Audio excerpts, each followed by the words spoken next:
Right. So for our agenda, or should I say on our agenda today, we have obviously our introduction. That's just me talking right now.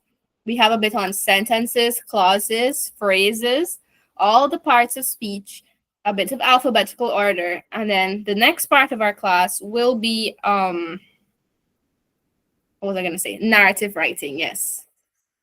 So that is our plan for today. And the recording is started. People are joining. It's 6:03, so we'll get into that immediately.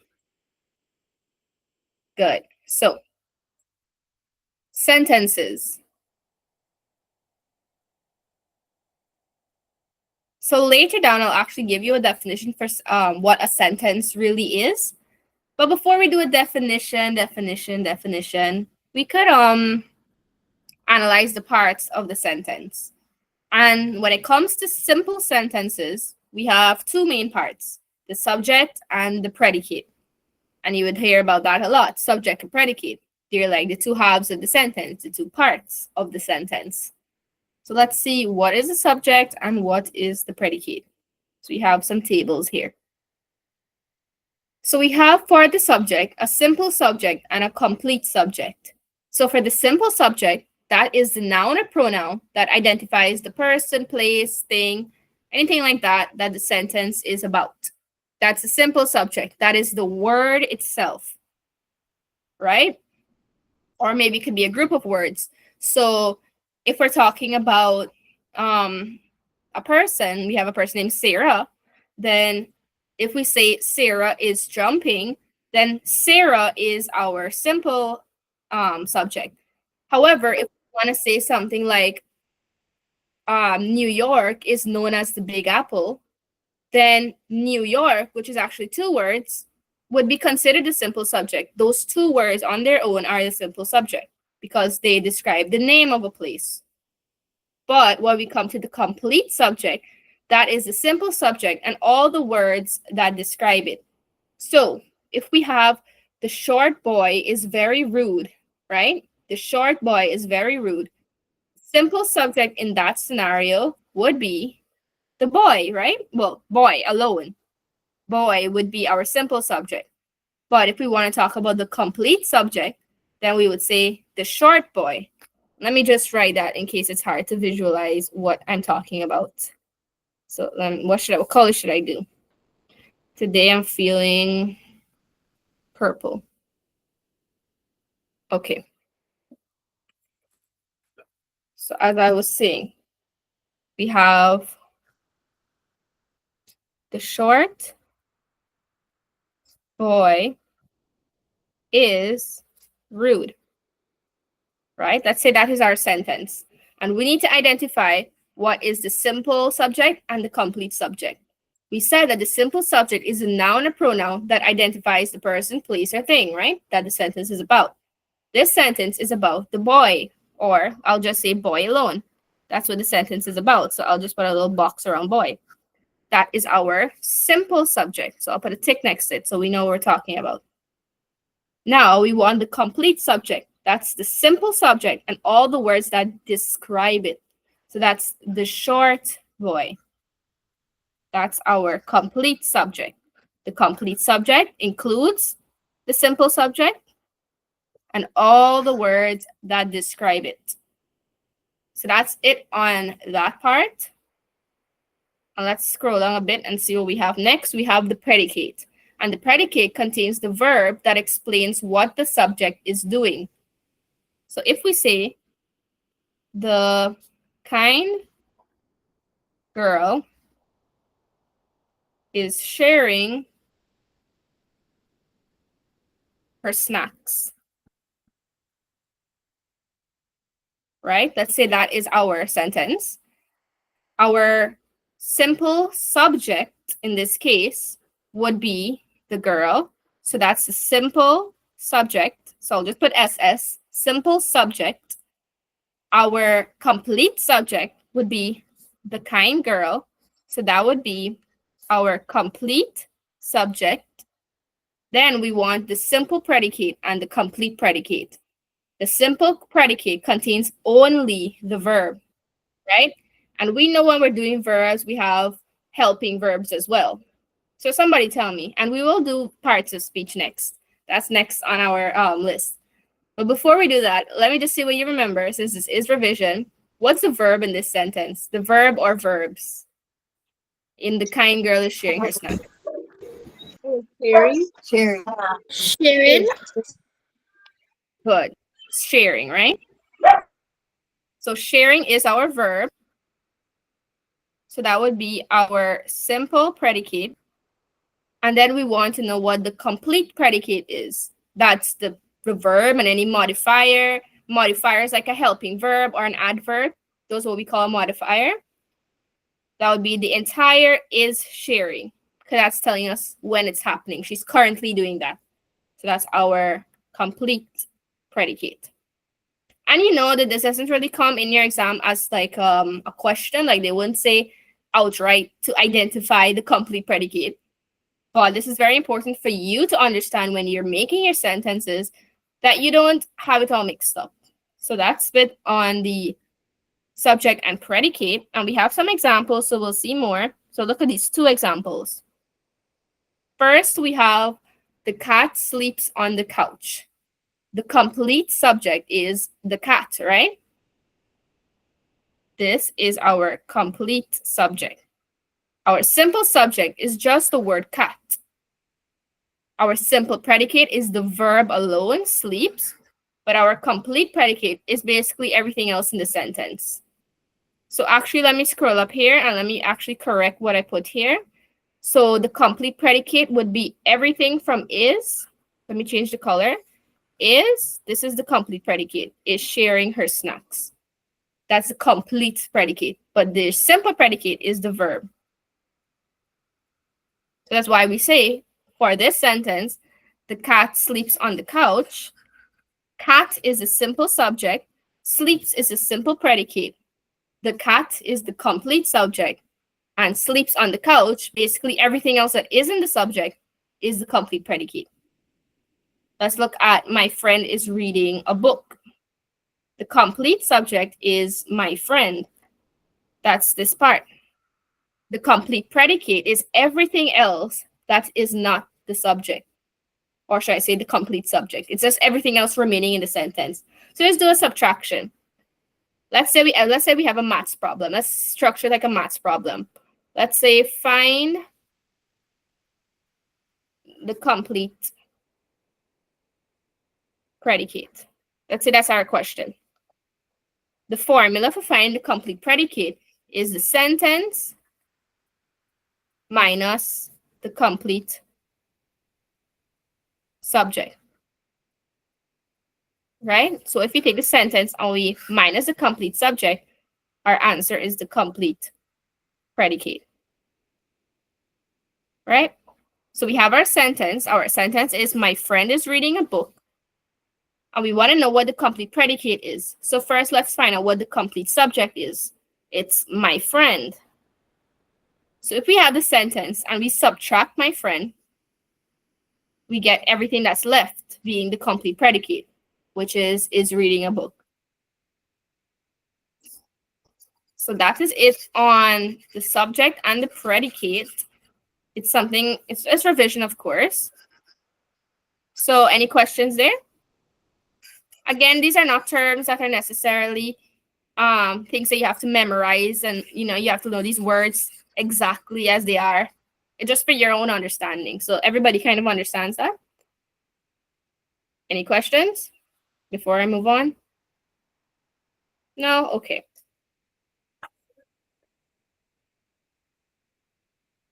Next on our list, so that's it for subject and predicate, actually. Next, we have types of sentences. And we know that there are 4 types of sentences. We have declarative sentences, or a sentence that is a statement. We have an interrogative sentence, or a sentence that is a question. Whoops, I'm editing something. Okay. We have an imperative sentence, and an imperative sentence is a command or a request. And finally, you have an exclamatory sentence, which speaks for itself. So for declarative sentences, the main function is to make a statement or to declare something. You want to just say something. You're not necessarily asking anything or telling someone to do something. You're just saying anything. It can be a fact. It can be something you want to describe. Anything you want to say that isn't asking or telling somebody anything or exclaiming something. So like, for example, the sky is blue. Anybody want to give me an example of a declarative sentence? A sentence that is simply telling? Mr. Intelligent. Yes, Go ahead. He is talking to me. Good. Chandini, I didn't get what you said. The intelligent girl. Yeah. Well, we have to say the intelligent girl is doing something. So what does this intelligent girl do? Let's see. She talked to the class.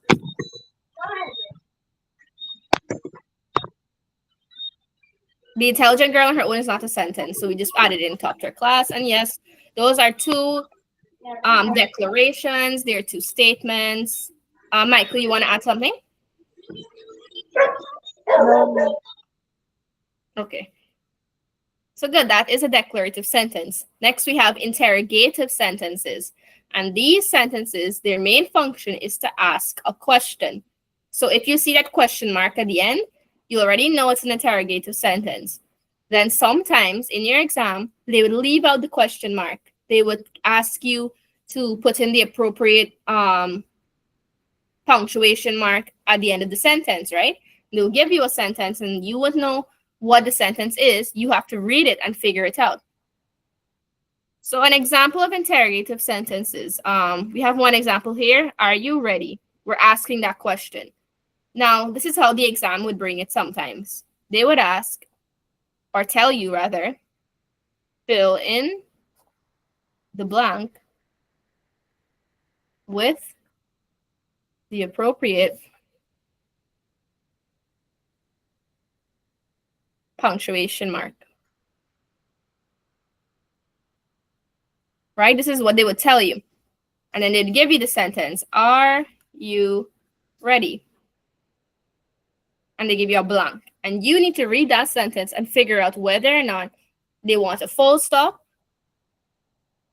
they want an exclamation mark, do they want a comma, or do they want a question mark? So you need to read, are you ready? Can you say, are you ready? That doesn't really make much sense. They're kind of asking this question. You read it and you try and see what the information they're trying to gain. They're not telling you, are you ready? They're asking you. They're trying to pull some kind of information from you. So this is just a way that the exam comes quite often. And it usually asks you to put a question mark from what I've noticed. So I trust your skills in understanding whether or not they're asking a question. It's pretty simple to identify. Next, we have imperative sentences. So the main function of an imperative sentence is to make a request or command. So this is a telling sentence, right? We call it a telling sentence.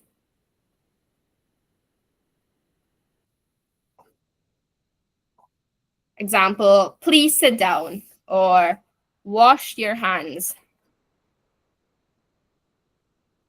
or stop yelling,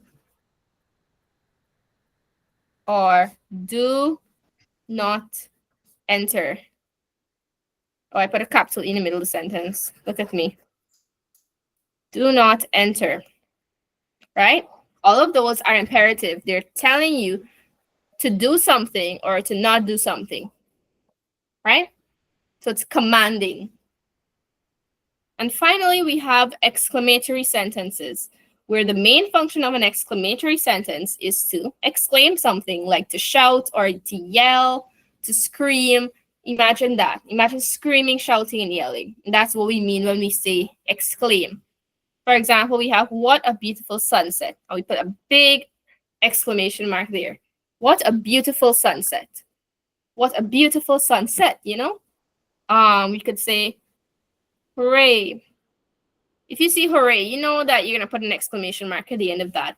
I mean, who's going to say hooray with a straight face, like, hooray?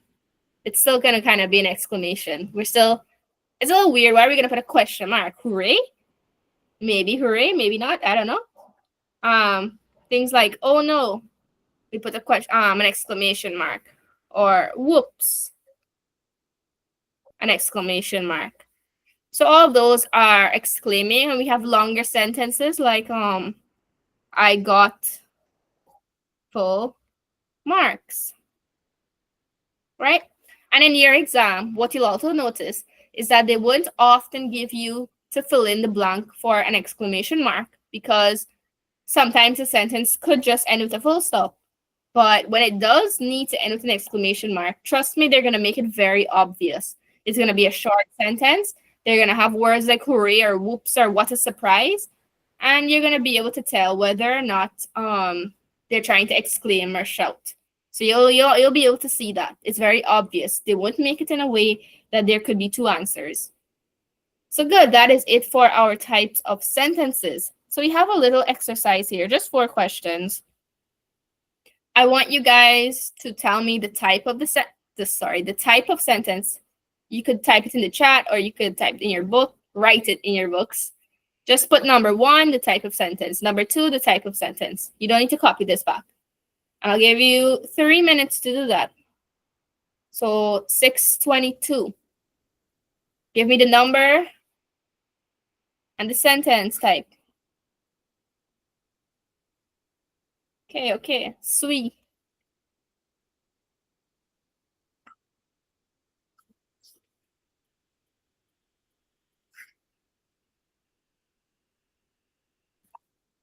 So type your answers in the chat for number 1 to 4, or you can write it and send a photo.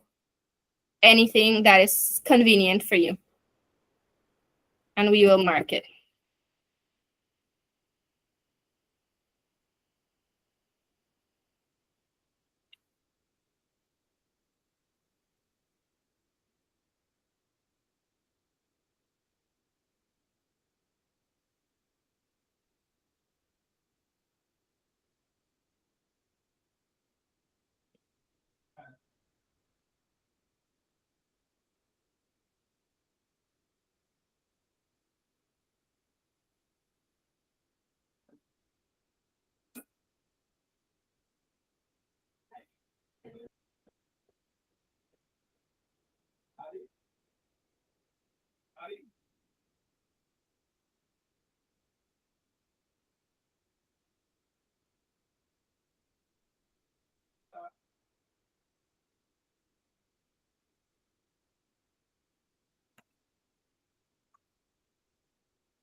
So I see one answer came in that says the first one is interrogative, the second is imperative, the third is exclamatory, and the fourth is declarative.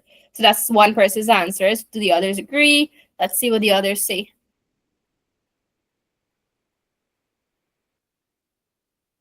Okay. So far it's looking like Michael and Paul are agreeing.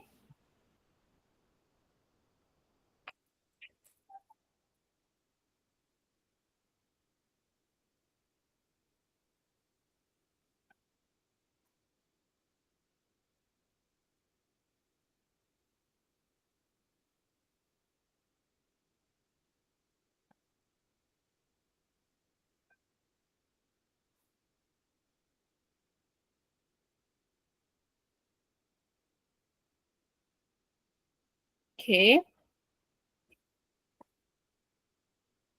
So Malachi agrees as well. Interrogative, imperative, exclamatory, declarative. Tyrese agrees. Ashton agrees.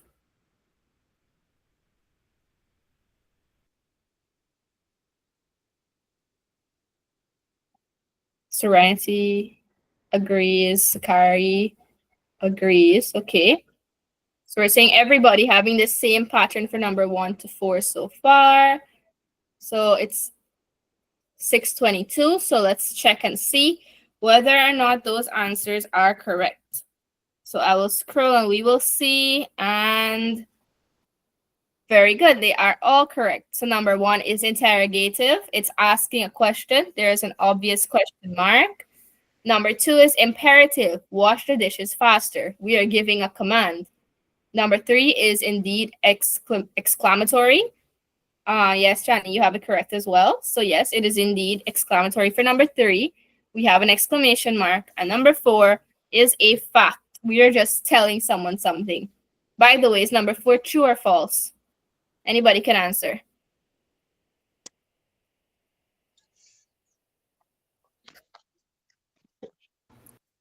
False. Miss, Wait. lines of longitude are not parallel. Miss, Miss, I would say that's um false. False. This is true. Remember? Hey, this is not such nice class. This is not such nice class. So yeah, that is a true sentence. Okay. So yes, it is true. So we just did the types of sentences. So to take a pause on the sentence type, since we only need to know to identify whether they're declarative, imperative, exclamatory, or interrogative, we just need to know little facts about sentences because we also did subject and predicate. So let's see. We have sentences and mute your mics, guys. Any feedback?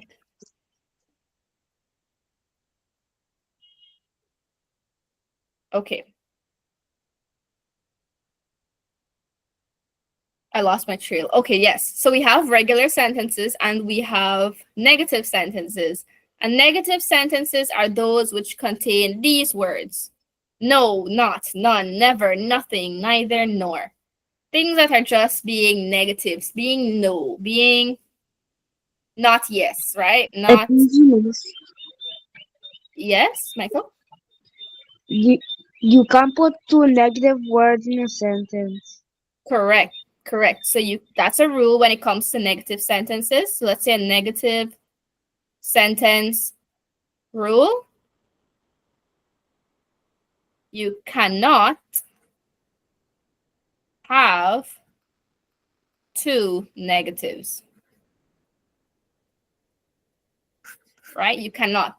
There's only one exception to this rule where we can have two words that are negative. And can anybody tell me those two? And they work in a pair.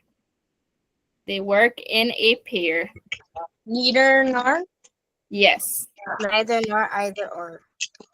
Good. So, well, the negative version would be neither nor, or we say neither nor, however you pronounce it. That is correct. Either or. Yes, correct. So the negative, neither nor, they're two negative words, and that's the only case where you would have two negative words. So you would never say neither or, you would never say either nor. You cannot mix it up like that. It's either or and neither nor, right? So we cannot have two negatives, so we can have no, not, none, never, nothing. So if we say she sings beautifully, that's a positive, and we want to make that negative, we can say she does not sing beautifully. She doesn't sing beautifully. We can add a little contraction there. Let's say we have a sentence. Let me think of a sentence. I'm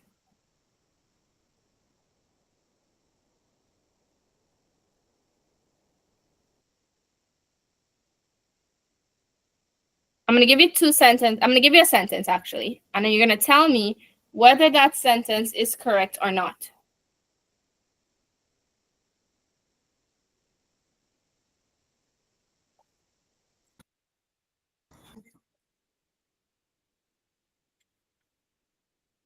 That is our sentence here at the side here. She does not have no candy. Is that sentence correct or incorrect? Incorrect. Incorrect. But how can we correct this sentence? Change no to any. No. So we take this no out and we say she does not have any candy. Just similarly, we would say she does not know anyone instead of saying she does not know no one. Because she does not know no one doesn't make sense. That's two negatives. That is wrong. She does not know anyone. She does not have any candy, right? So we don't mix two negatives. We don't mix that up. That doesn't make sense when we write it down. So that's a bit on our negative sentences. It does come in your paper one, so look out for that. Make sure you eye it well. Make sure you don't see many no's and nots and nevers and all of that inside your question. Let's see what we have next here. We have some subject and verb rules when it comes to either or and neither nor. This is really short. It's just a few examples I have. When we're dealing with either or we're dealing with neither nor, we have to remember that the verb agrees with the noun or the subject that is closest to it. So we have neither the boys nor Gracie is a fast runner. Why didn't we say neither the boys nor Gracie are fast runners? Because Gracie is closest to the verb, which is, right? Gracie is closest. So we have to say Gracie is, since Gracie are is wrong. And in the next example, you can see if we put Gracie first and the boys last, and we have neither Gracie nor the boys are fast runners, that is became are. Whoopsie. Yeah, let me just make sure that the is changed to are, right? Because the verb has to agree with boys, the boys, all of that. So boys is plural. So we say the boys are. Because boys is wrong. Boys is not correct. Then we have neither the boys nor the girls are fast runners. We have two plurals here, the boys nor the girls. And again, we just agree with the one closest to it. So we don't have to concern what's going on with the first one, the one before the nor or before the or. We just need to worry about which one is closest to the verb. Neither Gracie nor Adam is a fast runner. Adam and is, they must agree. So let me just write a little sentence for you guys. Either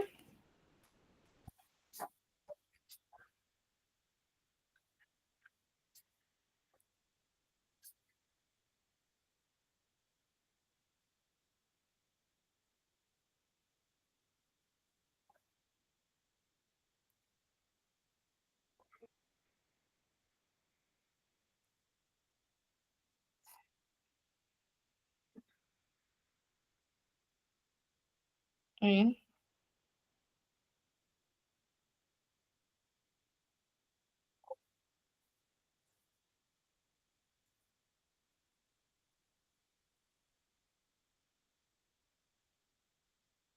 I forgot a piece of the sentence.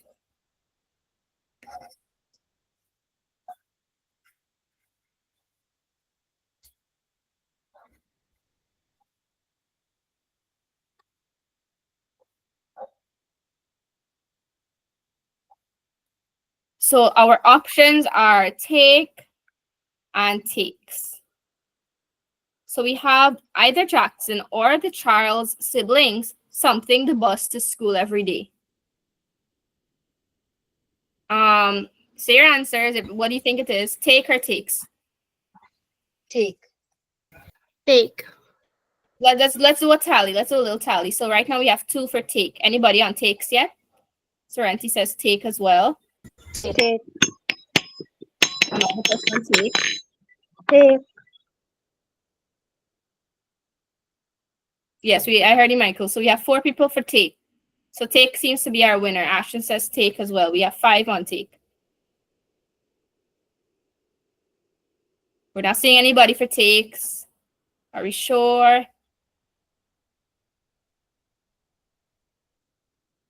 Drum roll. Let's reveal the answer. Takes. And Take. it is Take. indeed.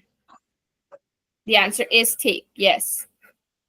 So take is our answer because take agrees with the Charles siblings. Siblings is plural. So the Charles siblings take the bus to school every day. That is 100% correct. You guys get your full score, 100%. Good job. Okay. So that's it on our little bit. Pardon me? Somebody asked something? Necessarily. Okay, good, good. Okay. Now let's talk a little bit about between and among. And these are just little tiny rules I'm just throwing in before we start our parts of speech. So between and among. Between and among, what's the part of speech of those words? It's the same part of speech. What is that? Is it a noun, a verb, an adjective, an adverb, a conjunction, a preposition, a pronoun? I'm hearing preposition. Preposition is. Yes, it's a preposition because it's kind of telling us the position or where something is between or among. That is correct. So good job. So we have some rules when it comes to between and among. We say between when we're referring to two things. So you can only be between two things. But we say among when we are referring to more than two things.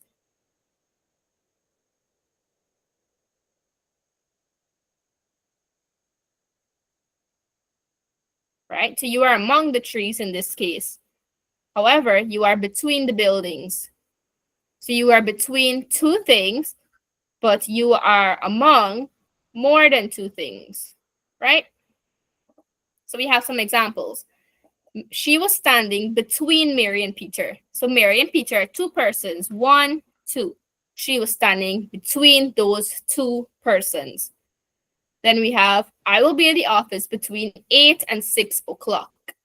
Those are two times. So imagine like you have a clock and you have 8 here and you have 6 here. These are two times. We didn't say she might be here among 12, 2, and 3 or something like that. We gave two different times, 8 and 6. So she's going to be there between those two times. Then we have, he divided the money among his wife, daughter, and son. So he is sharing his money out to 3 people.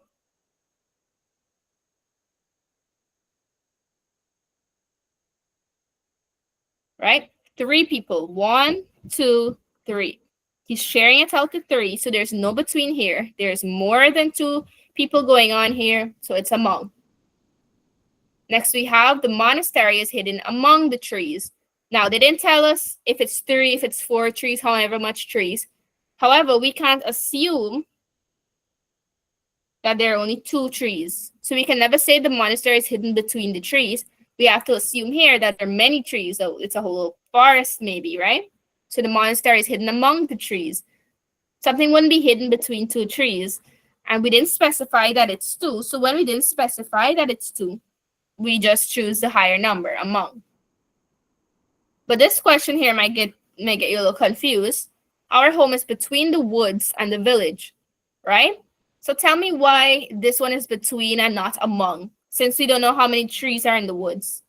Why is this one between? That's because That they're is too comparing low. it. Between two They're things. comparing it to two things. Good. So I heard both of you guys, and that is correct. So we're imagining that the home is here. There's a village here with many houses. So that's one thing. This is one thing, the village. And then we have the woods. That's 2 things. So one thing over here, another thing over here. So yes, you are correct. There are 2 nouns they're giving us. So we're between one noun and the other noun. So you guys are correct there. And that's it for between and among. And perhaps the next crash course or the other one, we'll do the past paper questions, see if we come across this and put it into action. Let me know if I'm going too fast. You can tell me to stop, slow down, anything like that. You can raise your hand if you have a question. But we go on. We're going on to clauses. So we just did something called sentences. So we need to stop by on what a clause is along our way. So here's a definition of what a clause is. A clause is a group of words that contains a subject and a predicate and functions as a part of a sentence, right? It contains a subject and a predicate, and it functions as a part of a sentence. So even though a clause has a subject and a predicate, like a sentence, it's not the same as a sentence. So you might be thinking, yes, a sentence is something with a subject and a predicate, but a clause also has a subject and a predicate, so why aren't they the same thing? Let's look at these differences here, right down here. A sentence has a subject and a predicate, but it always expresses a complete thought. A clause has a subject and a predicate, but it does not always express a complete thought. That is our difference, right? For example, if I say,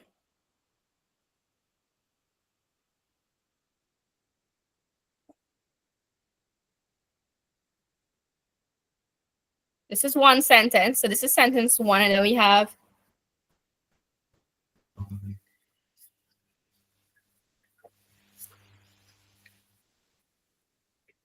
this is sentence two. So if you're confused about what a complete thought is, hopefully this little exercise will help you.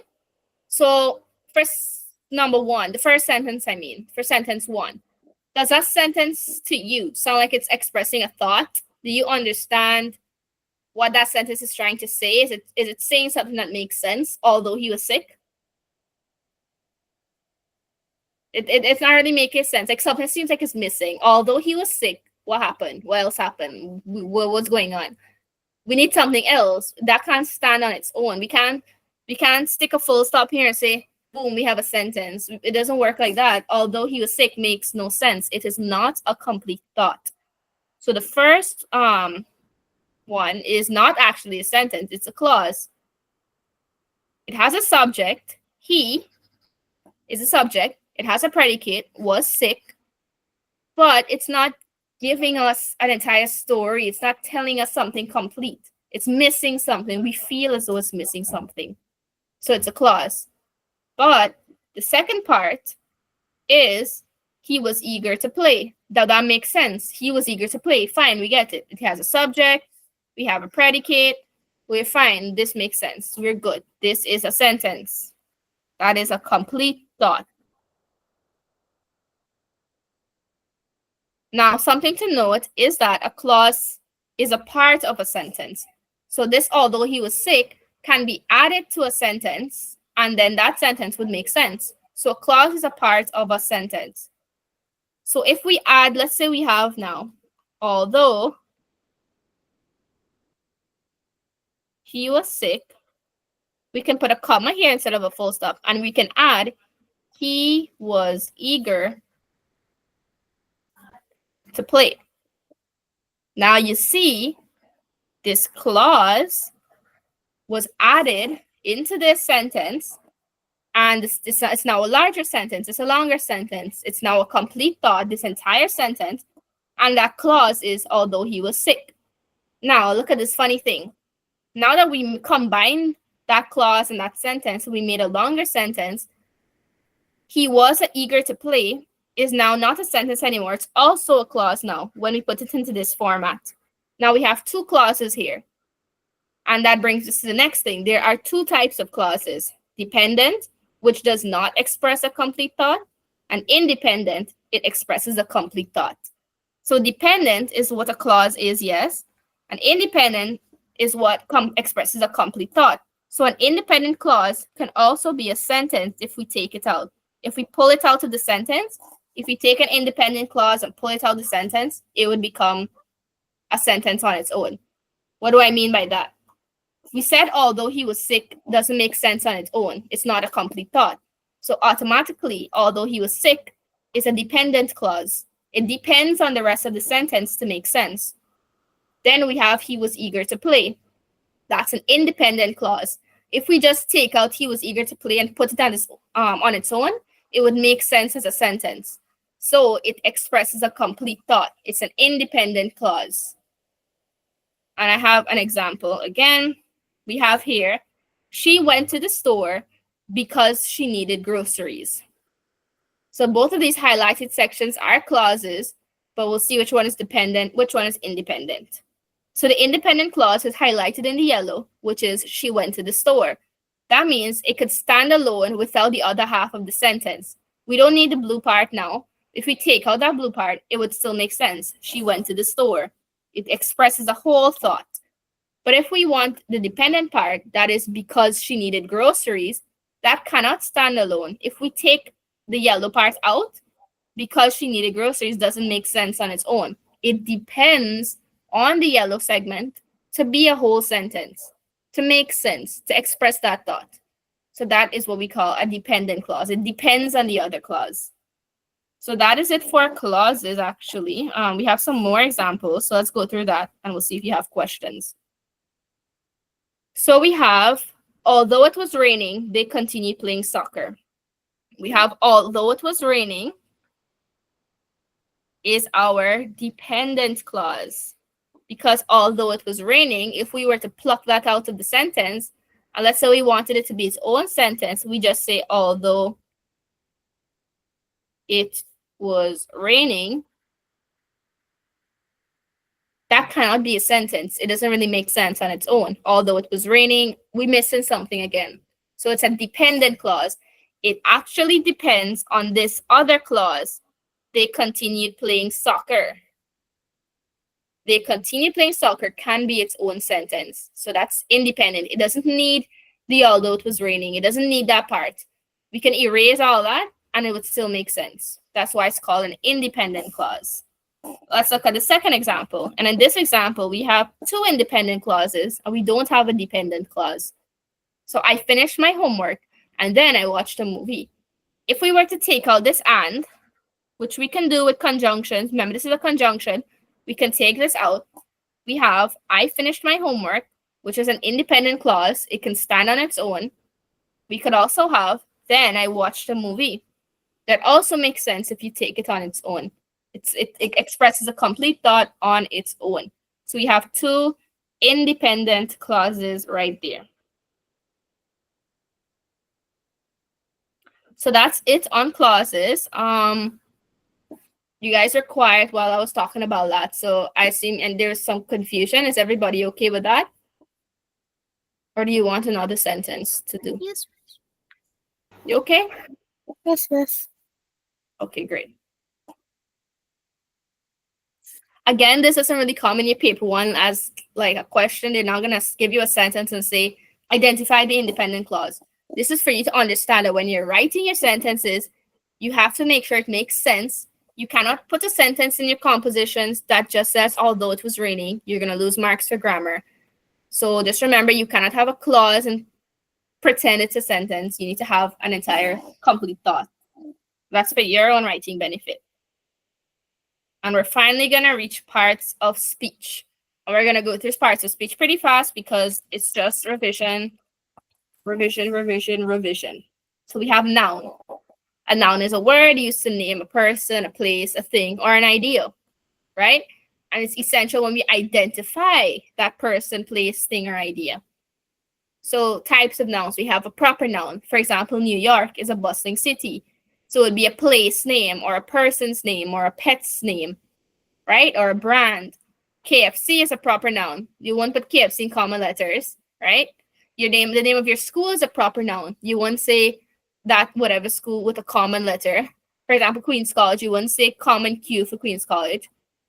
Then we have common nouns. For those, they're more general. They're not specific. You don't need to identify a specific dog or a specific person, so you could put that in common letters.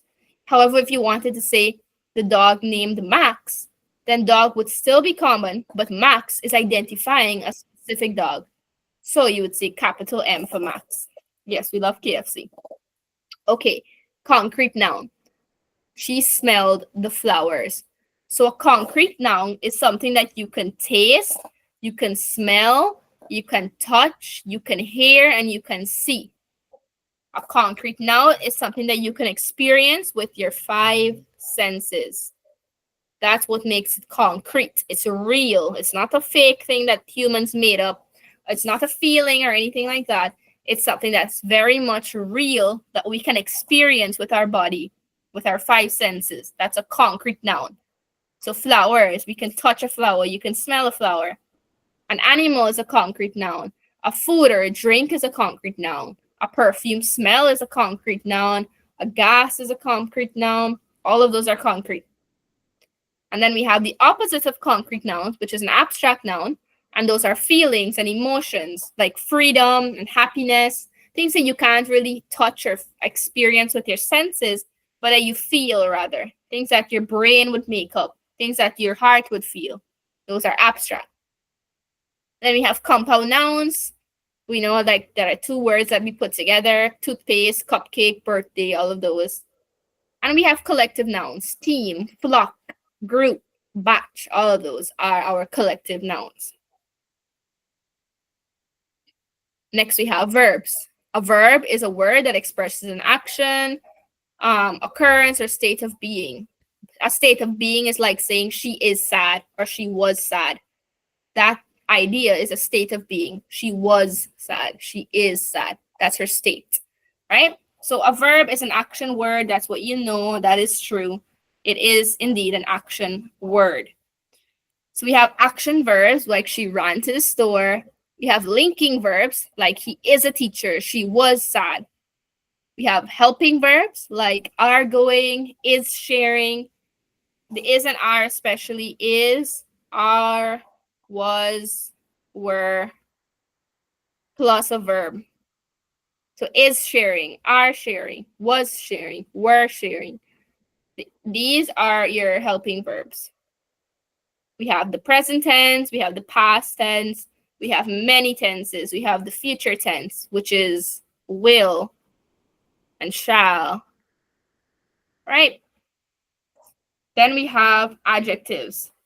An adjective is a word that describes or modifies a noun or a pronoun.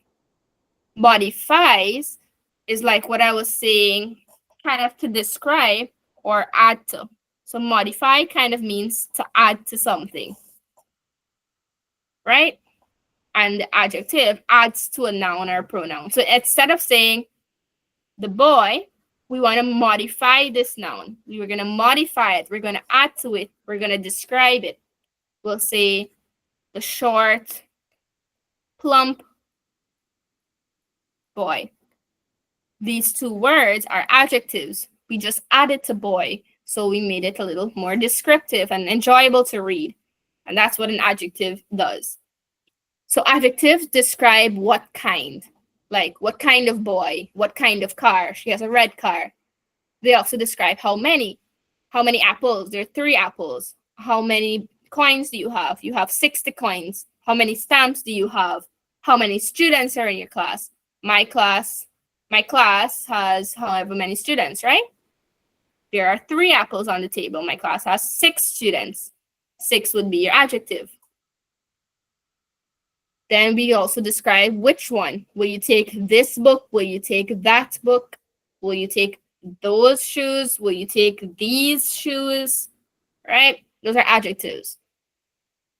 These and those could also be pronouns, but we'll get to that just now. An adverb now is a word that modifies a verb, an adjective. So let's just scroll a bit.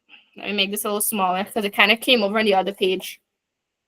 An adverb is a word that adds to basically an adjective or another adverb. Adverbs answer questions like how.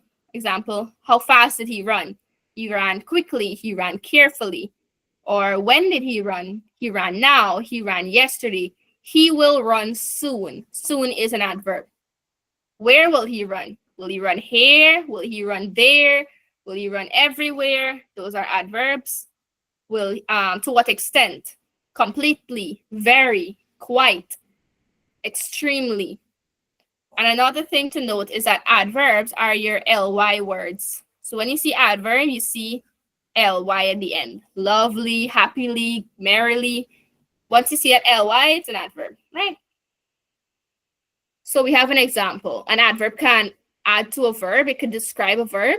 So he ran quickly to catch the bus. It's talking about how he ran. He ran quickly. They can add or modify an adjective, like she's very smart, she's quite smart, she's extremely smart.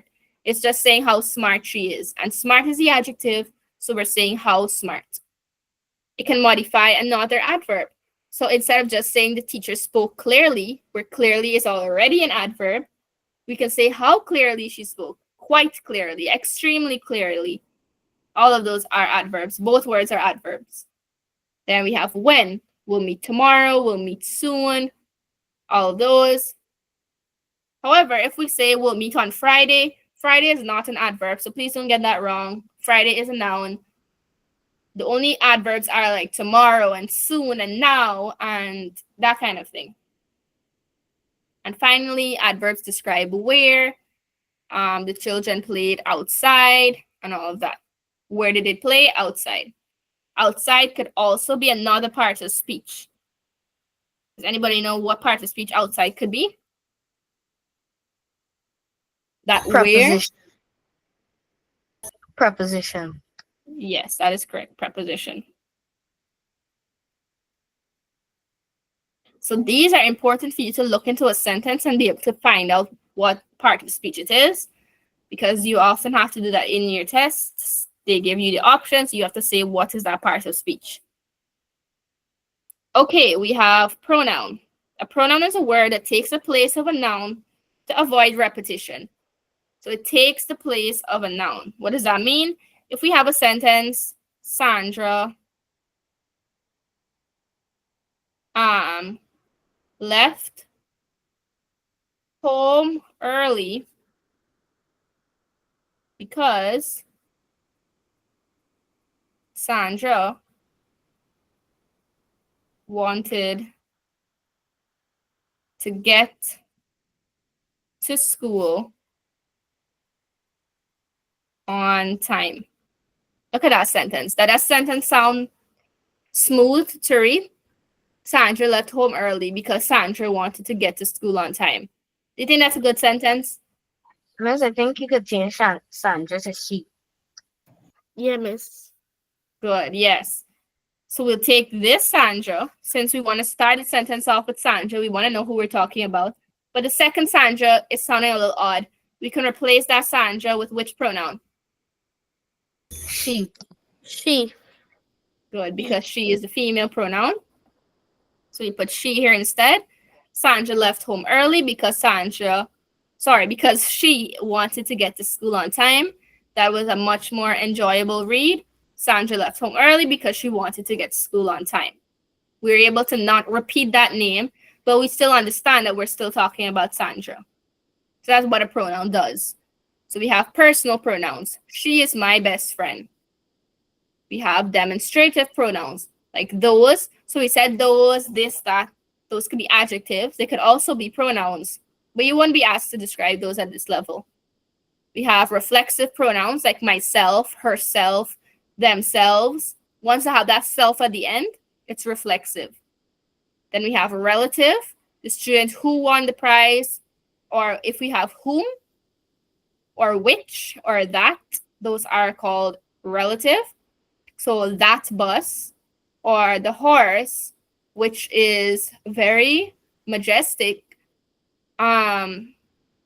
needed to be fed today. You know, so who, whom, which, and that.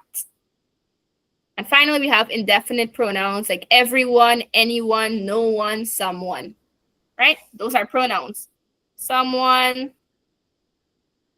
no one, anyone, all of those. Next, we are on to prepositions. A preposition is a word that shows the relationship between a noun or pronoun and the other words in a sentence. It tells us kind of the big question, where? Where is this noun? Where is it located? It's talking about direction, like it ran across the road. It could be talking about time. This person arrived before dinner, or he will arrive after dinner. We will meet before dinner.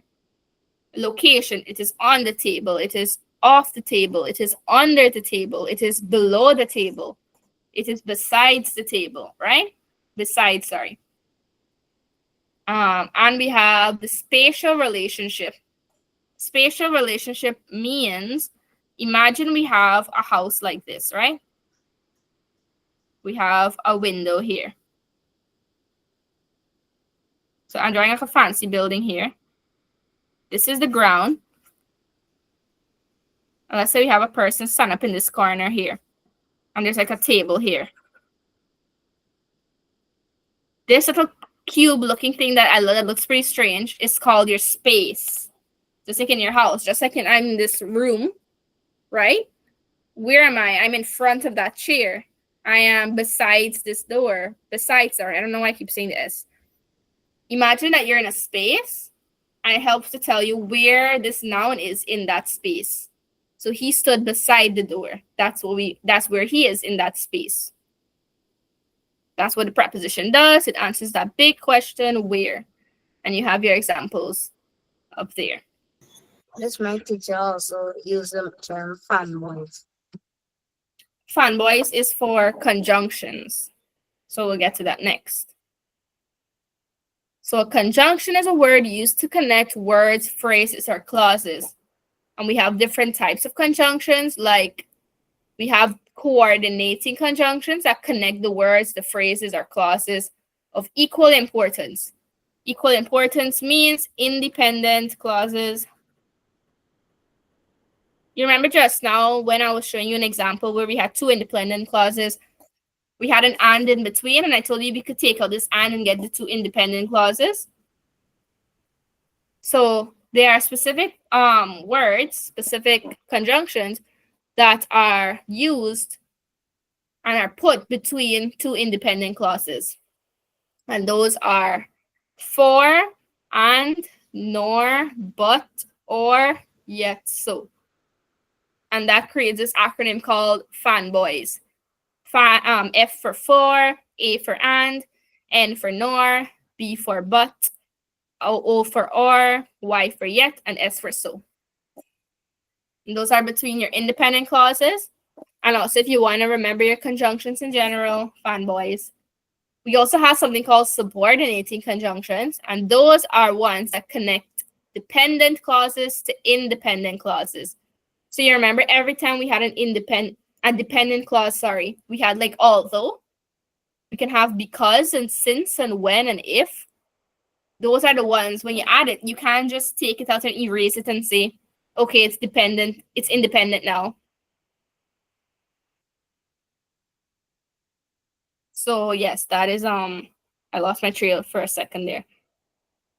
And then we have correlative conjunctions like neither nor and either or. The ones that work in pairs, either or, neither nor. So we have your examples. I wanted to go, but it started raining. So I wanted to go could function on its own. I wanted to go. We can take out the but, which is a conjunction, and we can have it started to rain. And both of those clauses make sense on their own. Or sorry, it started raining. Both of those clauses make sense on their own. Both of them are independent. They could be their own sentence. We have she didn't go to the party because she was tired. She didn't go to the party is independent, and because she was tired is dependent. It depends on the first part. And then we have you can either stay or come with us. They work together. And that is it for our parts of speech. Next, we're on phrases. Any questions on parts of speech? That was just revision and what you've been practicing. Okay, so next. Okay, good. So next we have phrases.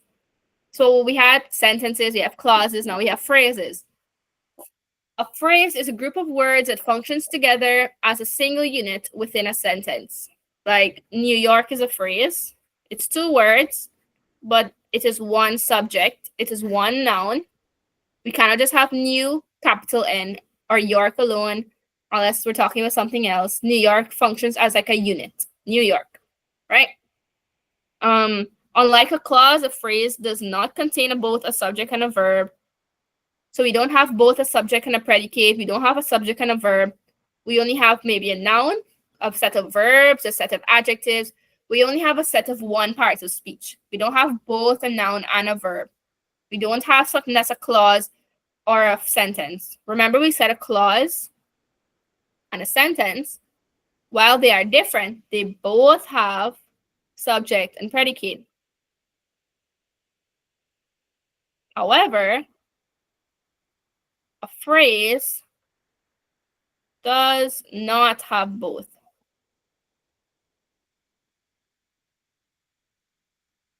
Right?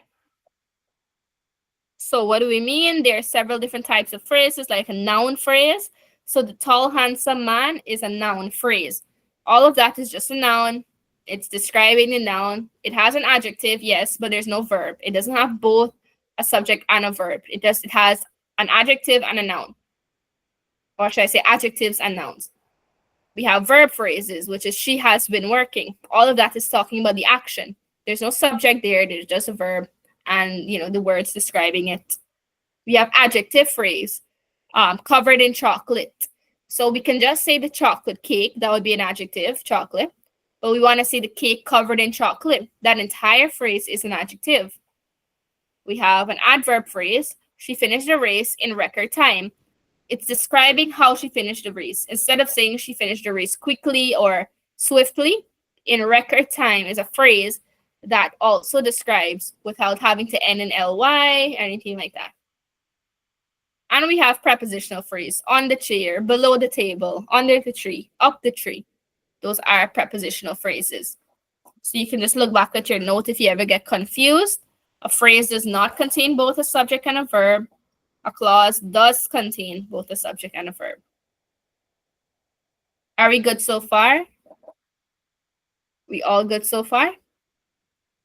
Yes, miss. Good. Everybody good? Everybody good? I want to see everybody put a thumbs up. Everybody put a thumb. Good. Miss, I love to spam. Okay.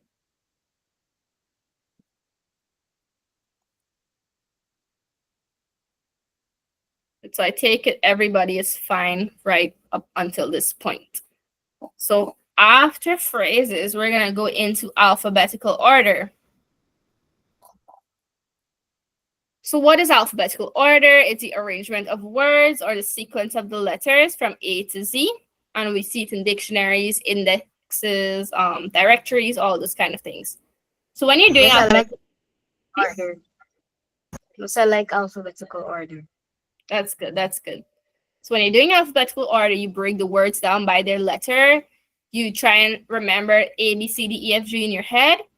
You write the words back in order when you determine the correct order. And also you look at the length of the words. So a shorter word, if we have pat and we have patron, the shorter word always comes first. So pat will always be first in the sequence. Patron will always be second in the sequence because pat is shorter than patron. And this goes for all words where there's a shorter part, where it's shorter than the next word. It always goes in front of that word. The shorter word always comes first. That's a little rule. So, oops, answers. So we have some questions. Some people might think these 5 are familiar, but I want you guys to just do the first one for me. Miss, I really love to see it. No, type it. Type it in the chat. Everybody type the first one, and then we'll go through the rest together.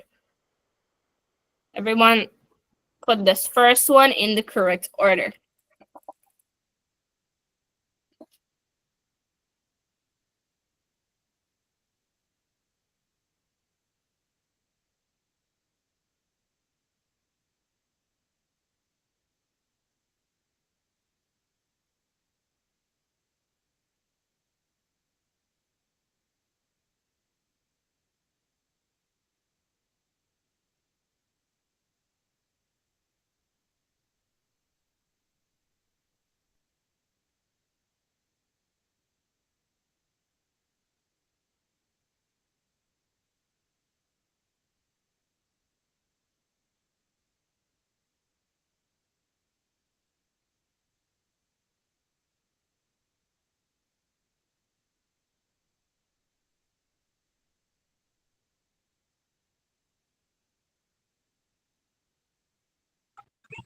Excuse me, miss. Are you doing all of them?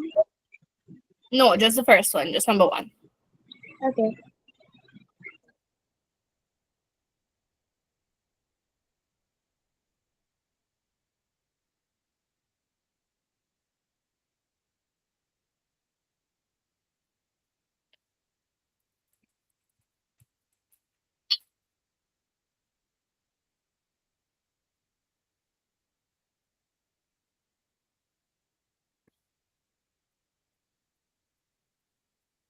Miss, I missed out on.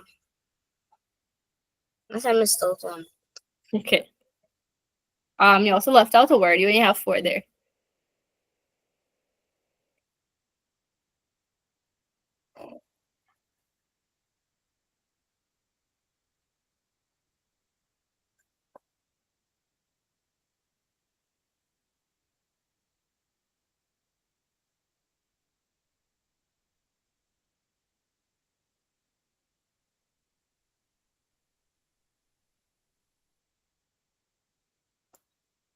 So I'm seeing some answers. Okay, good, good.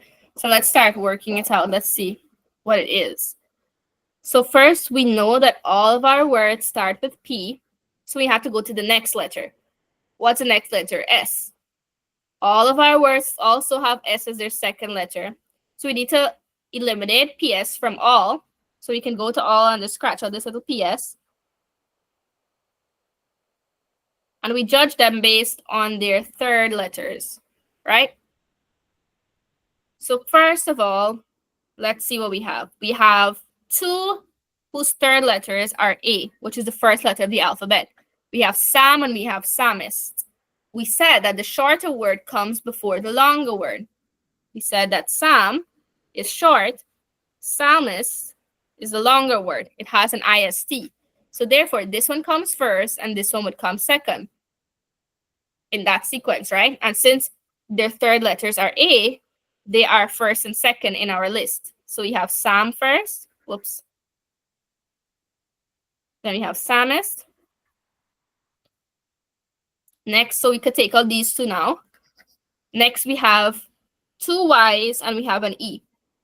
E is our next letter in the alphabet. So we can put pseudonym next.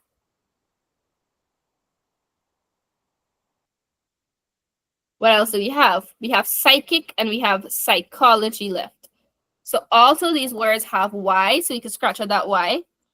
They all have C. Sorry, 2 of them have C. Then 2 of them also have H. So what are we left with? We're left with I and we're left with O. Which letter comes before each other in the alphabet? We have A, B, C, D, E, F, G, H, I. I comes first. So we have psychic. And then finally we have psychology.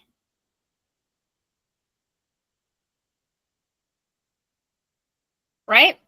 So if you had psychic and psychology mixed up, remember to just check that back. Remember, I comes before O, but yes, that is our answer for number 1. And let's just look at the answers that are given to us for number 2, 3, 4, and 5. Obviously, you can work yourself in your own time. It's just a little exercise for you to practice. We're not going to go through them in depth, but you can practice that on your own. So don't look at the answers when you're practicing. So we have the dictionary, and I just included a few. There are many, many parts of the book. I only gave you 5. We have the epilogue, which is the closing section that provides additional information like the ending of the story after it ended.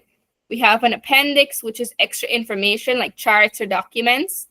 We have the really important parts that come, the glossary, which is like a mini dictionary for that book. We have an index, which is alphabetical order list of topics in the book or words and where you can find them in the book. So if you have apple, banana, carrot, and so on and so on and so on, you say apple page 1 and page 6, banana page 2 and page 4, carrot page 1 and page 2. That's how they do an index. They have the word or the topic and the page numbers so that you can find it easily in the book. And finally, a bibliography is all the sources that person used to come up with their story or come up with that book. So if it's a textbook, they'll say what websites they use to get the information. If it's a storybook, they'll say what websites they use to get information to write about, all of that. So we have a few dictionary questions, and I hope you guys didn't see the answer. So let's see how fast we can go through this, because after this is our narrative writing. So let's go through these.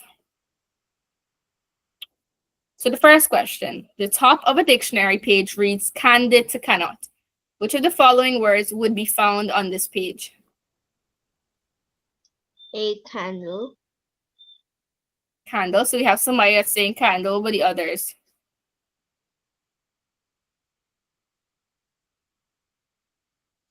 Candle.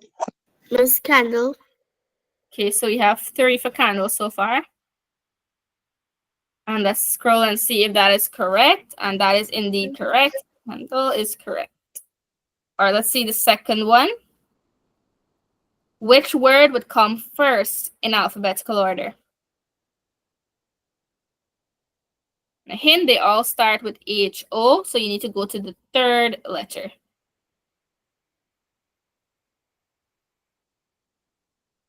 The horizon. The horizon. Okay, because when we look at our third letters, we have 2 R's, a U, and an S. So we need to narrow it down between the 2 R's. We have RS and RI. I comes first, and that is indeed correct. Horizon. Oops. Which word would come last in alphabetical order? A purple. Okay, we have purple.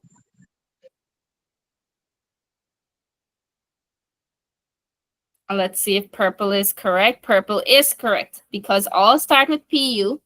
Let's take out PU. Right, and we're left with R, R, P, M. R is the last letter in the sequence. So we need to narrow down between RP and RE. And P comes after E, so purple is our last word.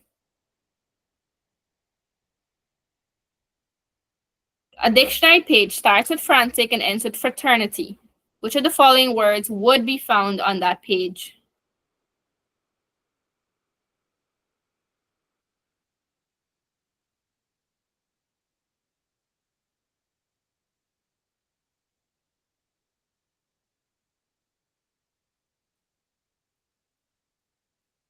B. Fraternal. Fragrance. Okay, so we have fraternal and we have fragrance. So let's test this out. So we have the beginning must be FRANTIC, and let's have the ending fraternity. So we know all 4 of these words here start with FRA, right? Miss Just like okay, so we have FRA and FRA. So let's look at the 4th letters of all. It has to be, the 4th letter has to be between N and T. So let's look at our 4th letter for the first one, I. Is I between N and T? No, so it can be. FRAT. Is T before N, between N and T? Yes, it is on T on the dot. FRAC is our 4th letter. Is C before N and T? Nope.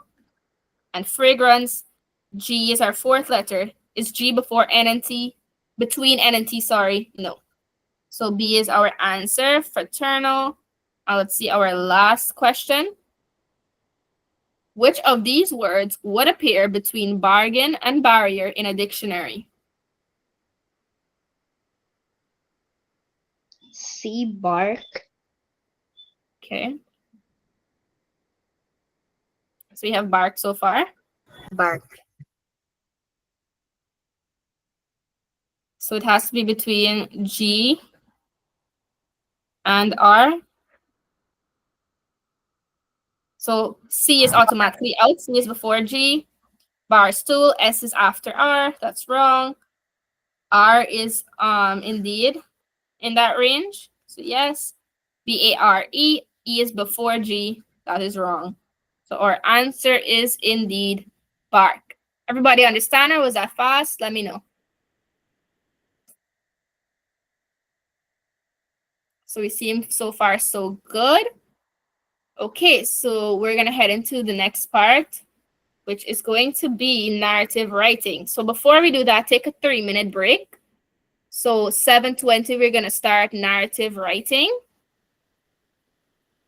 And we're gonna talk a little bit about narratives, how we structure the narrative, some examples. Yeah, so 7:20, you guys come back, take a little water, take a little jump around, stretch, and we'll be back at 7:20.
Okay, 7:20. So back. We are back. We are back.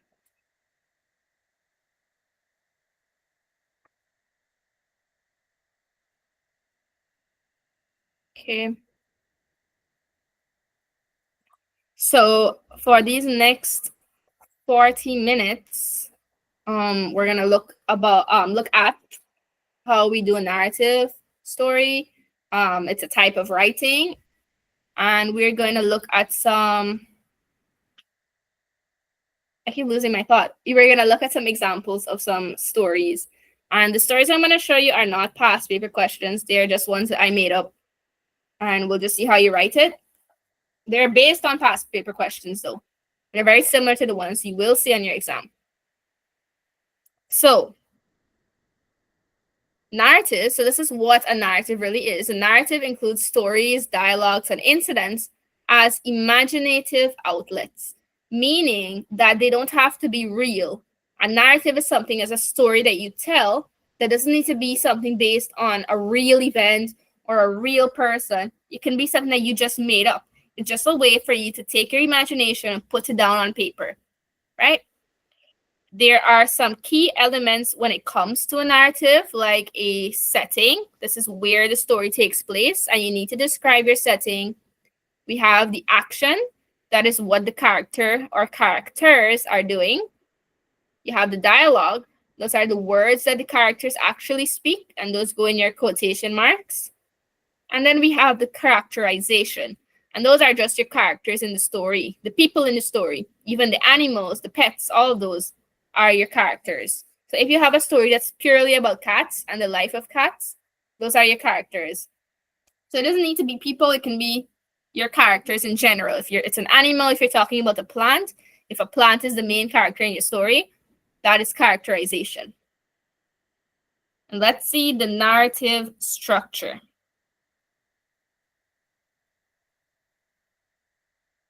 So this little graph looking thing that I have here is how you structure your narrative writing. So first we have something here called exposition, but what you would know this as, and what I like to just replace that word, so let's not consider exposition as our word, we can just know this as our introduction, right? So you start a story off with your introduction. That's the very first thing that happens. Is probably a statement you want to make. I like to put something called a thesis statement, which is just like a general statement to introduce your story. Malka, you want to say something? Miss, I'm terrible at composition. And we are going to hope that by next week you're going to be amazing at compositions. And we're going to be getting full marks. Miss, Miss, my teacher said I write terrible stories, and they get very low marks. So let me tell you something. I don't think there's any such thing as a terrible story. I think what you may be losing marks for is how you tell your story. So your story itself is not terrible, but you just need to write it in a good sequence, and you need to have it all organized well. And we're going to look at how you can do that, starting with this graph that we have right here, right? So this is how you have to format. Yeah? In the mock exam, I got 40 for the paper 1, but then for the paper 2, I messed it up by getting Miss, I don't count this as a good score, 17, because I had a really good story, but my teacher just gave me 17. Okay. So 17 is not bad. It's not a bad score. But if you don't consider it a good score, then I am all for it, because it just means that you want to be excellent. You want to get 20 out of 20, and everybody should be aiming for that 20 out of 20. So if you don't think it's good, then it just means you're going to push yourself to get that 20, and we're here to get 20 out of 20. So let me just put that down when we're doing this. We're going for full score here. Okay. So not bad scores, but hopefully we're going to be at a 20 out of 20 level by next week. And the way you get to this level, that 20 out of 20 level, is, oh my gosh, is by organizing your story correctly. You need to try and imagine that when you write a story, somebody that you don't know, that you never met in your life, who doesn't know you or know that maybe you're a good writer, but you messed up this one time, they don't know anything like that. They're just reading your story and they're going to give it a grade. They don't even know your name when they're marking this paper. They just know maybe a number. They don't know your name. They just know your candidate number. So candidates numbers. Yes, miss. Mm-hmm. So they don't know who you are. They don't know anything about you. They're just reading a story. So when you write it, you need to think about that and think that this person, you need to impress whoever this person is so that they can read a story and like it without having to know anything about you. They just need to know that your story is excellent. Okay? And so to do that, when you're doing a narrative, and your narrative comes in section B on your paper too. Section B is the narrative section. You start this narrative off with an introduction. That's the first stage. You go along, you tell your little insight on your story. And we'll see what we're talking about just now. I have a few examples for us to go through. Then you have something that starts this incident. This is usually the last sentence of your introduction. So the introduction is a paragraph, right? So this is how you organize it. You have a few sentences. You maybe have 4 sentences or 5 in your introduction. And that is talking about a general statement. You're talking about the beginning of your story. Remember to indent. And your last sentence, you would kind of start this incident. You would start this problem that's going to happen in the rest of your story. Then in your second paragraph, you'll have your rising action. This is basically the building up of your problem. Your problem is getting worse. If, let's say, an animal went missing, this is you being in fear, looking for this animal. You're not finding it anywhere. This is getting scary, right? Then you can have your third paragraph, which is the climax, Or you can include the climax in the second paragraph. You can combine it. There's no strict rule on that. Your climax could be if you found the animal. That's the big relief, the big sigh of relief. You found your animal. That's your climax, right? That's about 3 to 4 sentences you need to spend on your climax. Your rising action could be 2 to 3. Then you have your falling action, which could be another 2 to 3 sentences. So let me just put this here actually. 4 to 5, 2 to 3, 3 to 4, 2 to 3, and about 3 for your conclusion. So this word denouement is just your conclusion. This is a fancy word for conclusion. And this is how you have to structure your story. So you need to start with a little introduction. You need to build your problem up.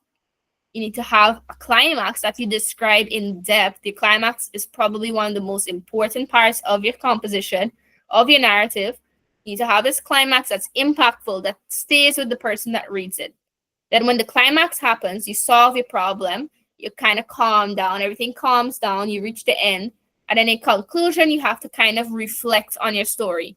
Reflect like if you lost a dog, you talk about how important it is to make sure that you always have an eye on him, or how important it is to stay patient and calm in a situation so that it can work out, how important it is to ask for help.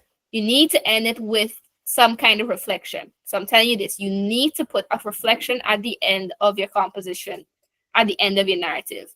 And for your introduction, I would like that you start with a thesis. A thesis is just a general statement. Like if you're talking about going to the beach, you start it off by saying, a day at the beach can always be fun unless something goes wrong, right? It's a general kind of statement. And I want you to start your narratives, your compositions with a line like that. So that is how you build your story. So let's look at an example first. So this is before we do any kind of actual composition. Let's look at like a plot and how we can build a plot. So let's say we have this knight, and this knight has to fight, he has to become a great knight. We have our introduction. In the introduction of this story, we'll talk about in the kingdom of Elowen, a young stable boy, Aaron, dreams of becoming a knight, right? You don't need to write all of this inside your composition. You're just planning now. You're planning your story, and you'll choose what to write when the time comes. You could say he lives a humble life serving Sir Cedric, a retired warrior, in a peaceful village surrounded by forests and folklore. One day, a mysterious rider delivers news that the king has fallen ill, and the kingdom is threatened by an invading warlock, which is like a wizard, who has summoned a dark army. A legend is revealed. Only the sword of Elowen, hidden in the cursed forest of shadows, can save the land. So that's your introduction, idea. And when you want to write your composition now, you pick out what points you want to put in your story. You pick out a few, and you write your story based on those points, right? The introduction is very important for setting the story, setting the scene. Then you have your rising action. And the rising action is just about the journey or what happens on the way to the climax. So in the case of this story, we have Aaron, driven by his purpose and wanting to save this kingdom. He sneaks away, takes Sir Cedric's old shield, and he goes on a journey. In the journey, he faces bandits in the wood. He befriends a clever thief named Kyle. He survives magical illusions in the forest, and he discovers a sword guarded by a riddle-speaking dragon, right? So these are all things that you can add. You can add your own details, but this is how you can build a story when you're planning it. Remember, you have a blank sheet in the exam. They have a blank sheet and they tell you have time to plan your story out. So I suggest you use that sheet to plan the story out and plan it according to introduction, rising action, climax, falling action, and conclusion. So for the climax of this plan that we have here so far, Aaron retrieves the sword and races back just as the Dark Army reaches the capital. He challenges the warlock in a battle. The warlock nearly defeats him, but but Aaron's courage activates the sword's ancient power. And in the following action, it's just how he's going to defeat the warlock. It emits a blinding light. You banish the warlock. Everybody is saved. And then in the conclusion, you see we end here. Even though he's a hero, he enjoys a simple life because true strength lies in humility and the heart.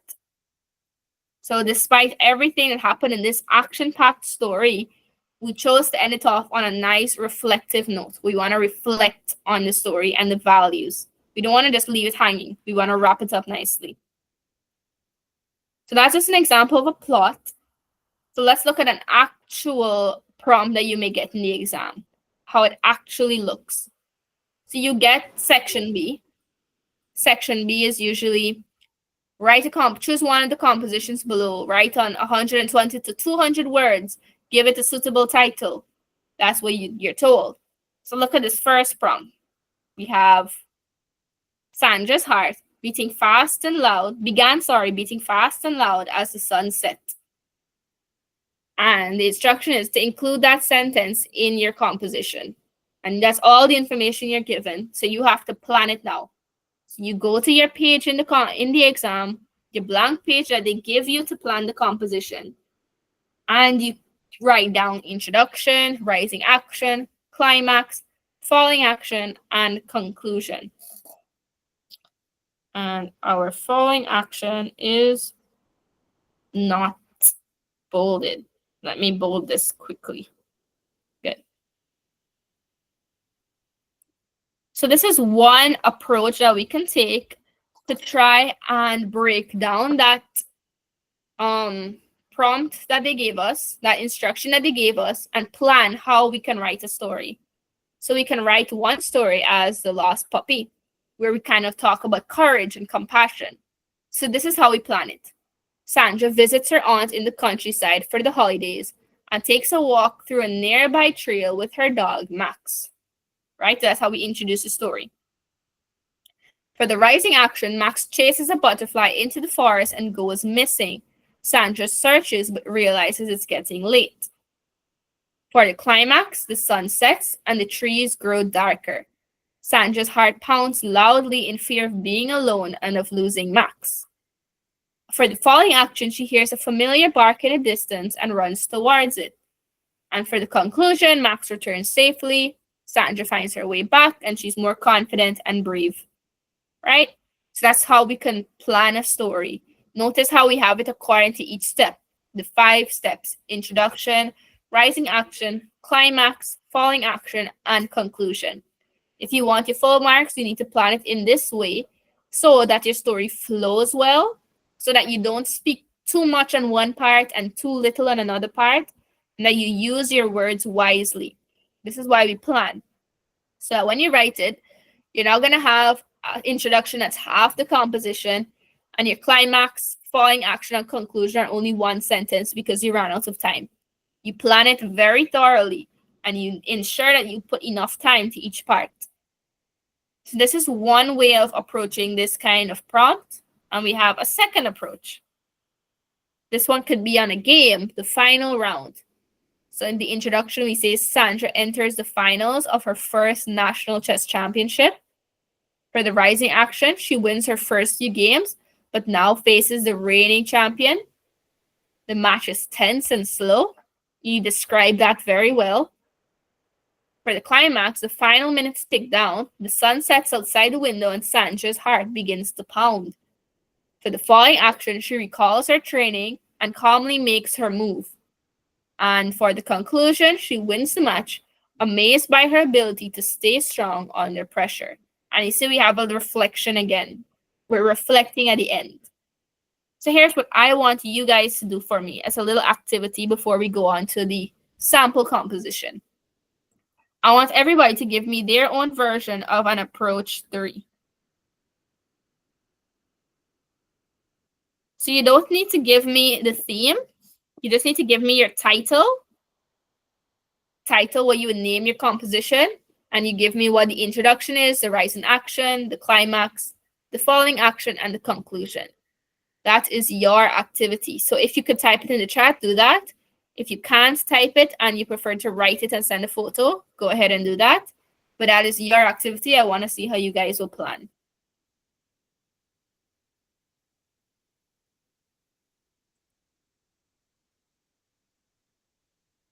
So you guys do that for me. I'll leave you to do that. And I will give you up to 7:46. So I'll give you 9 minutes. Or is that too little time? I think you should be able to plan it in 9 minutes. So I'll give you up to 7:46. I'll check whoever sends, and then we'll go on to the rest. So I'll leave you guys. I'm right here if you have any questions. I'm right here.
Excuse me, miss. I don't quite understand when you say the rise in action. So the rising action is, think of it like a bridge between your introduction. So the introduction, you kind of just say what the story is going to be about, like if it's going to be in this world, if it's going to be about a robbery. For the rising action, you're going to start off the story like you're walking to the park and then you notice somebody's breaking into a house. And you run behind a bush and hide and try and call the police. That's your rising action. It's from you being peaceful or so on to you reaching to this scary point before the climax. Is that a little clear? You're so confused. Okay, miss. You okay? Sure. Yeah. Okay.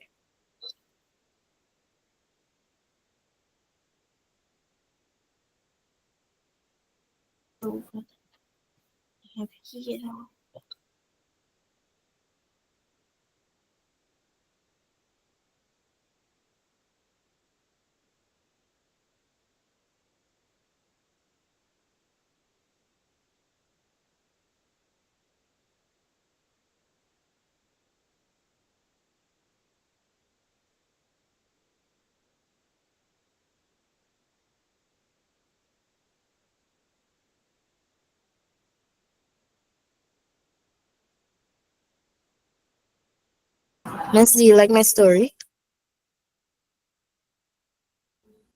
I'm reading all of them, so let me check it back.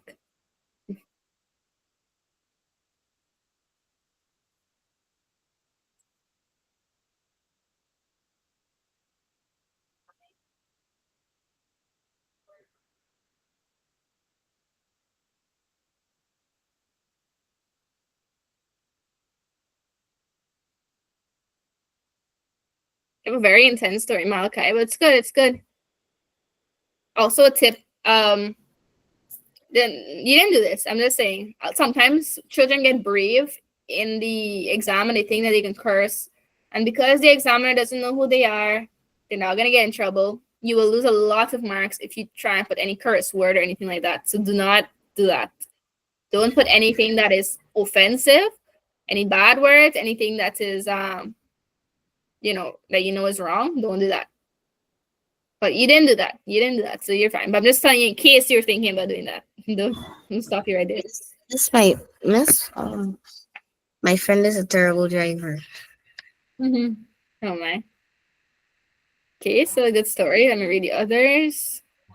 Miss, one time someone put a bad word in their composition and our teacher got so mad. Yes, it's very disrespectful because it's like you don't care who's reading your thing. Miss, my classmate put Miss, what does this word mean? I'll type it in the Miss, she said she was writing a story on a kite, like when If it's a bad word, don't put it. Don't put it in the chat if it's a bad word. Miss, is this a bad Miss? I'm not sure if it's a bad word. I'm feeling skeptical about you putting a word that could be a bad word. Mm. Miss is not like Miss, I'm not sure if it's like a curse word. What letter does it begin with? S. S.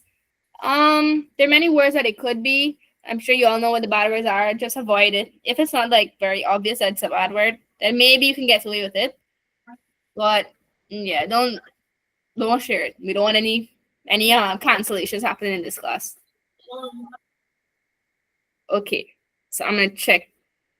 I have a magical world. Suddenly hear a crack in the air and burst a million of flaming skeletons rushing into the land.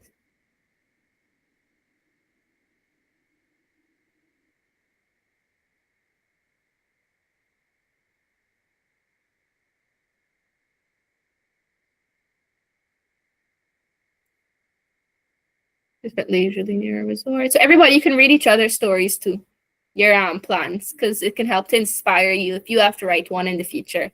So I encourage you all to read and try and see what you understand.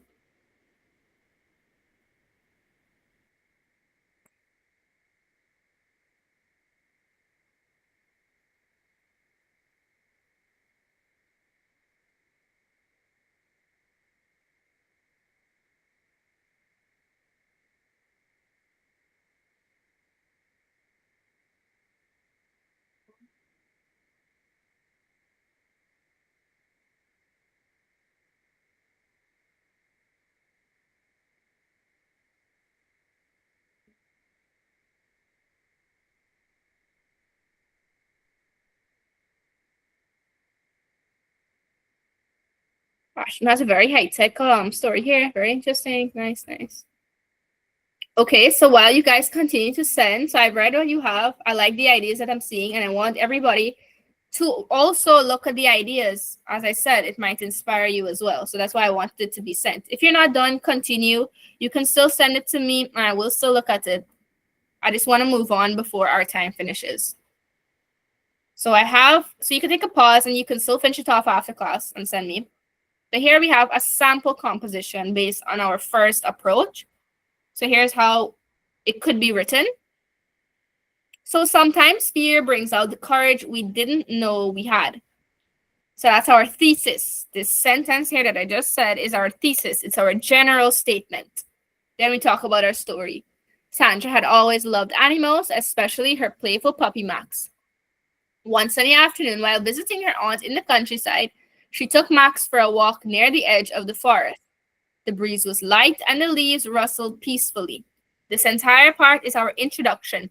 It's kind of setting the scene. We understand where the story is going to happen. We're just introducing all the different elements. Then here we have the rising action. Right? This little paragraph here is our rising action. So first we had introduction. Whoopsie, whoopsie, whoopsie. Yes, so this is our intro. This is our rising action, RA. Suddenly, Max darted off the trail, chasing a butterfly. Sandra called after him, but he didn't return. She followed the sound of his bark until it faded completely. Trees surrounded her, and the sky grew darker. So that's our rising actions, building up this tension for what's going to happen in the main part of the story.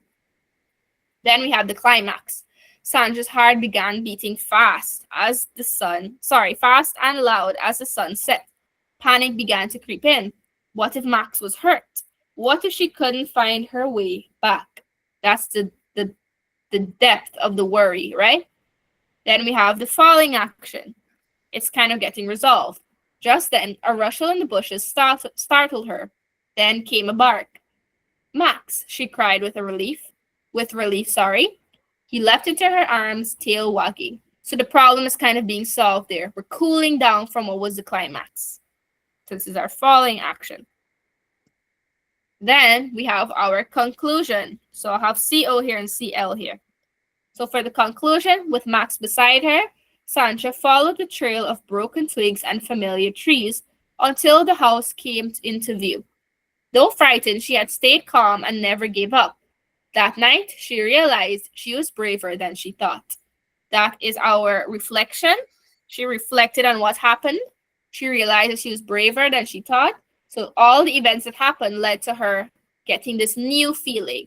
And that's how we want to end our narrative. We want to end with a new feeling, a nice message to send to that person that's reading. Okay? So you could take a moment to look at it while I read the others that just came in.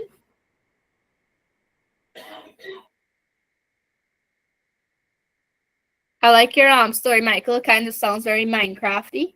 I'm just imagining. It sounds like Minecraft.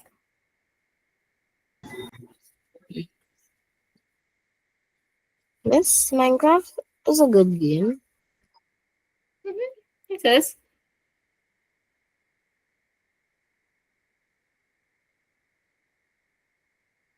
Miss my best friend. I see him online almost every day. He plays every day.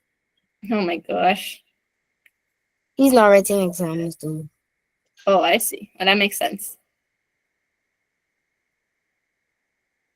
Paul, you have a very unique story. So I really enjoy the fact, and I am enjoy reading that every story is so unique, and nobody's story is close to the other, and the situations are different. And I'm honestly very excited to see what you guys would write based on this. So keep your ideas, take a picture of them. These are very nice ideas, and you never know where the story could take you. So very interesting stories from everyone. Good job with that. So let's look at this second prompt that we have with our approaches. So this one wants us, whoops, what did I do? Okay. We want to include the sentence at the end of the composition. The composition must be between 120 to 200 words with a suitable title. And that prompt is, I realize that no amount of fun is worth your life. That is how we want to end our story. So for the first approach, we'll call it the dangerous swim.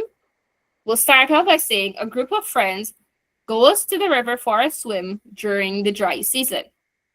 Then for our rising action, ignoring the warning signs, they swim near the rocky area and dare each other to jump from a ledge. Then we have the climax. One friend slips and nearly drowns. The group panics and pulls him out just in time. And the falling action, they sit quietly, shaken, realizing how close they came to tragedy. And for a conclusion, we have, as they walk home, the narrator reflects. I realize that no amount of fun is worth your life. So that's our reflection. They gave us the reflection line. So you see, we had a group of friends. This is our introduction. They go to the river for a swim during the dry season. Then they jump into this lake, ignoring the warning signs. Then our climax happened at the big point. Somebody nearly drowns. Then they save the person, but they're shaken. They realize they did something bad. And then we have our conclusion where everybody reflects on what happened and they know that they cannot repeat the mistakes again. So keep this shape in mind, this little mountain shape. And you're going to go up and you're going to come down. And you're now going to make your mountain a little deformed. You're now going to have a very, very long introduction, a very short rising action, a long falling action, and then no conclusion. You're now going to have a short introduction, a long rising action, a tiny climax, very fast falling action, and a long conclusion. You're now going to make it look like that. So this is now going to give you 20 out of 20. This shape is going to give you 20 out of 20. So remember I said about 4 to 5 sentences, 2 to 3 sentences, 3 to 4 sentences, 2 to 3 sentences, and 3 sentences for your ending. Obviously, that's the least you can do more. You can put more, but this is how you can get a nice proportional composition. Let's look at our second approach.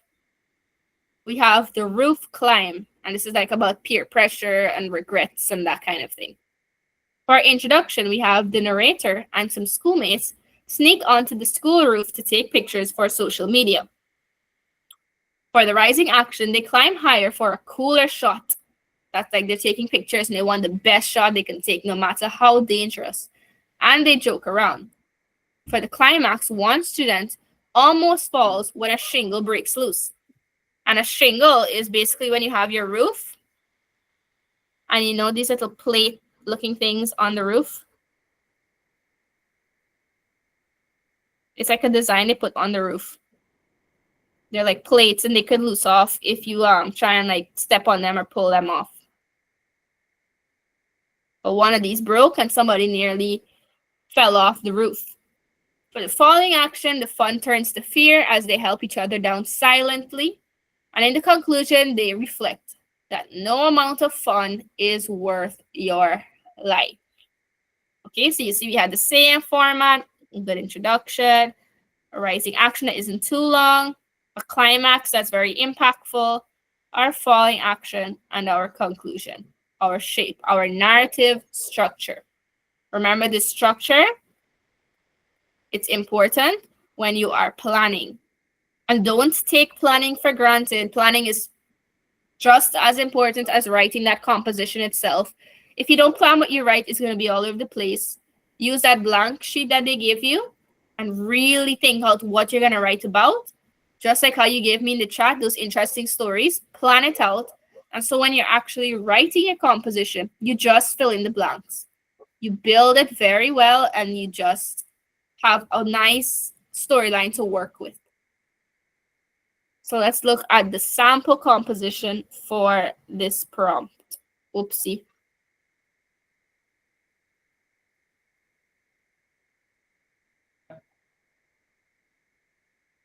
So here we have it. And this one is based on the first approach. So taking risks for fun can quickly turn into a matter of life and death. That is our thesis statement. That is our general statement. Before we get into this story, make sure you have a thesis. It was supposed to be a relaxing Saturday. My friends and I decided to cool off in the river after a long week of school. The sun was hot, the water was low, and laughter filled the air. Then, someone suggested we jump off the rocky ledge nearby. I hesitated, but the others cheered. One by one, they leapt into the water, shouting with excitement. Finally, it was Jamal's turn. He ran up, slipped, and fell awkwardly into the river. Seconds passed, then more. He didn't come up. Panic set in as we dove in and pulled him from the water. He was coughing and gasping. No one spoke as we helped him to shore. The fun was gone, the joy replaced by fear and regret. As we walked home, the river flowing quietly behind us, I looked at my friends, all shaken and silent. That day, I realized that no amount of fun is worth your life. So I'm giving you all these compositions so that you can take ideas when you're writing your own. So you are free to use a line that you want or any idea. So this at the top here, this first paragraph is the introduction. This second paragraph is your rising action. The third paragraph has a bit of your climax. So these first few sentences are the climax. So this is your climax. And then the last few sentences, the last three, are your falling action. So we have 1 sentence, 2 sentences, 3 sentences, 4 sentences. We could put a comma here instead of making a new sentence because we want it to make sense. So we have 4 sentences for our climax, 3 for our falling action. And then we have our conclusion with a reflection. And that is it for this sample composition. So that is it for narrative writing. With these steps and this format, you will be able to get great marks when you're writing. It's up to you to just make sure that you follow the grammar rules that we went through before and not make any small mistakes to lose marks there too. So I will come out of here. Whoopsie. Whoops, why is this happening? Whoops. Okay. Yes, everyone. So with that, that is it for today. So we did about 1/3 of everything we need to cover for our grammar rules and so forth. So next time we're going to do a bit on vocabulary, and we're going to touch on descriptions and expositions and picture studies. And then the final class, we'll do the last bit of grammar and vocabulary, and then we're going to do letters. And that would be all. So that's it for today. So I'll end the recording.